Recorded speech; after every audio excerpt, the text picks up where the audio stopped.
Timu ya nyarari ya rugby niyo Kenya Lionesses ni itanyitwo gukorwo igithaka ngucanio itiganite cia kiurata nja wa bururi iri njira imwe ya gukiria na kugimaria timu ino iria ningi nocio njorua cia muthako uyu gitaruini kia Afrika. Mibango uyu ukite thikũ nini tu thutha wa nyarari ici kunyita itemi ngucanio-ini cia World Rugby Series ikereka-ini Dubai Series kuria maumire matari na pointi ona imwe thutha wa kuhurwo ni timu ya New Zealand, Ireland na Russia. Oroho kiama kia rugby guku bururi-ini kimihango-ini ya gucaria kocha mweru wa timu ino thutha wa uria urari kocha wao Kelvin Wambua gucagurwo ari ta kocha muteithiriria timu-ini ya arume ya Kenya Sevens.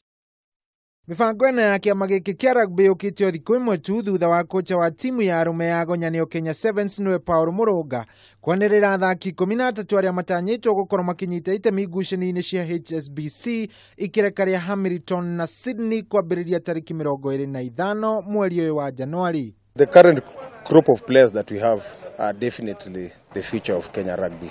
Athaki William Reeves, Harold Aduvate, Brian Wandera, Eliam Kichoi na Mark Wandeto ni athaki atano eru aria megukorwo magithaka ngucanio icio guku njorua Collins Njera, Andrew Amondi, Sami Oliech, Dan Sikuta, Dennis Ombati, Brian Tanga, Eden Agero, Billy Odhiambo na Nelson Nayo magitigwo Jan wa timu ino na ni thutha wao gukorwo makiaga gwikinyia mehaririria-ini. If they were around then definitely we could have picked from them, but now we're currently working with what we have. Kiribotera metha ya mathako ya Kameme TV, Geto Shohi wa Ithefethi.